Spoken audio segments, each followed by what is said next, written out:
O que são e quais os efeitos do PLP 257, do PL 4.567 e da PEC 241 sobre os direitos dos trabalhadores brasileiros? Como eles podem afetar os servidores e os serviços públicos? E quais os reflexos para a sociedade? Para o melhor entendimento desses projetos que tramitam no Congresso Nacional, a Confederação Nacional dos Trabalhadores em Educação, CNTE, apresenta em detalhes por que as medidas são consideradas uma grave ameaça aos direitos trabalhistas e sociais do povo brasileiro. Apresentado pelo governo federal em março de 2016, o projeto de lei complementar PLP 257 prevê uma política para ampliar o refinanciamento das dívidas dos estados com a União por 20 anos. E, em troca, eles são obrigados a aderir ao Plano Federal de Ajuste Fiscal. As principais ações que ameaçam a sociedade, e em especial a classe trabalhadora, são congelar salários por 2 anos, suspender a realização de concursos públicos, impedir novos investimentos nas políticas sociais, especialmente em educação e saúde, acabar com o pagamento de direitos e outras vantagens, como gratificações. Na prática, trata-se de um arroxo aos servidores públicos, vinculado ao projeto de ajuste fiscal e corte orçamentário das áreas sociais.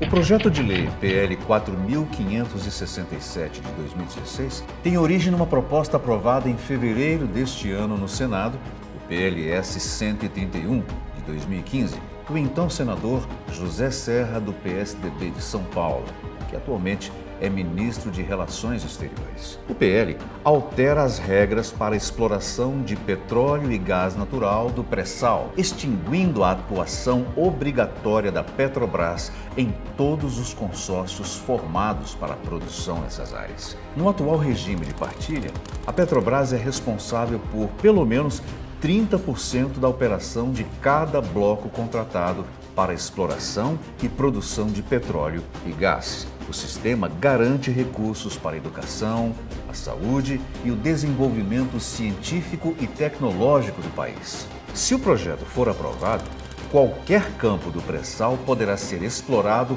com 100% de participação estrangeira e 0% da estatal brasileira, o que representaria um ataque à soberania do país.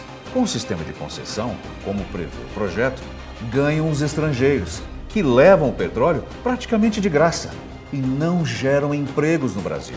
A medida pretende enfraquecer e privatizar a Petrobras, além de desvincular os repasses dos royalties e do Fundo Social para a Educação e a Saúde. De acordo com a Lei 12.858, aprovada em 2013, 75% dos royalties do petróleo devem ir para a educação e 25% para a saúde. Além disso, 50% do Fundo Social também deve ser investido em educação. Com a aprovação do PL 4.567, esses repasses serão bem inferiores, pois fragiliza o regime de partilha que garante mais recursos para o Estado brasileiro. O pré-sal é a maior reserva de petróleo do mundo descoberta nos últimos 30 anos e um patrimônio dos brasileiros que não pode ser entregue às multinacionais. A proposta de emenda à Constituição, PEC 241, enviada por Michel Temer à Câmara dos Deputados em junho deste ano, tem o objetivo de instituir um novo regime fiscal para o gasto público da União, que terá como limite a despesa do ano anterior corrigida pela inflação. A medida vai congelar todo o custo com saúde, educação, transporte, segurança e tudo que seja serviço ou investimento público por 20 anos. E o dinheiro economizado será usado para pagar a dívida pública. Se aprovada, a primeira consequência da PEC 241 será o desmonte do Estado enquanto instrumento de prestação de serviços. Outra preocupação gira em torno das sanções estabelecidas pelo texto da PEC aos estados e municípios que descumprirem o teto de gastos.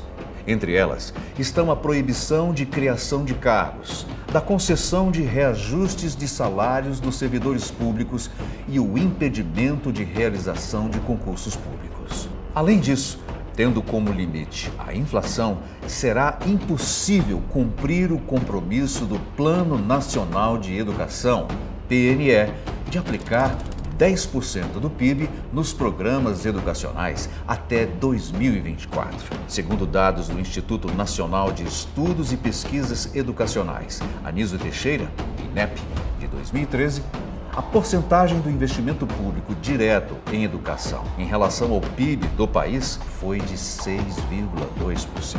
A aprovação da PEC também trará impacto no piso salarial do magistério, que terá o seu valor real congelado.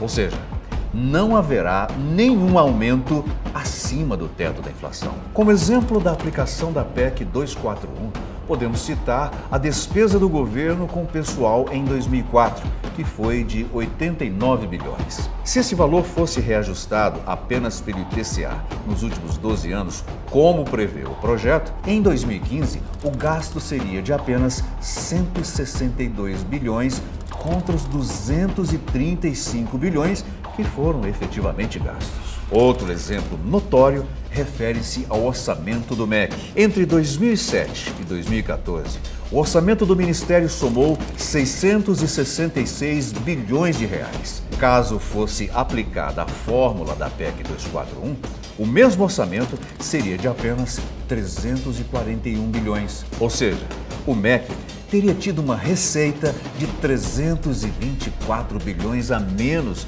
do que efetivamente teve. A PEC 241 simplesmente enterra a Constituição de 1988, no que diz respeito aos direitos sociais. O argumento de um novo regime fiscal para pagar a dívida pública do Brasil não pode significar a redução de serviços básicos e indispensáveis prestados à população. E ainda a retirada de direitos conquistados pelos trabalhadores brasileiros. A CNTE e os seus sindicatos filiados lutarão contra a aprovação desses projetos, pois o congelamento dos investimentos sociais nos próximos 20 anos é inconcebível com a demanda da sociedade por mais e melhores serviços públicos. Se aprovadas, as medidas inviabilizam as metas de inclusão do PNE, a política de valorização salarial do magistério e a perspectiva de implementar o piso e as diretrizes nacionais de carreira para todos os profissionais da educação. E você que paga impostos, que serviço público quer para o país? Diga não ao PLP 257, ao PL 4.567 e à PEC 241.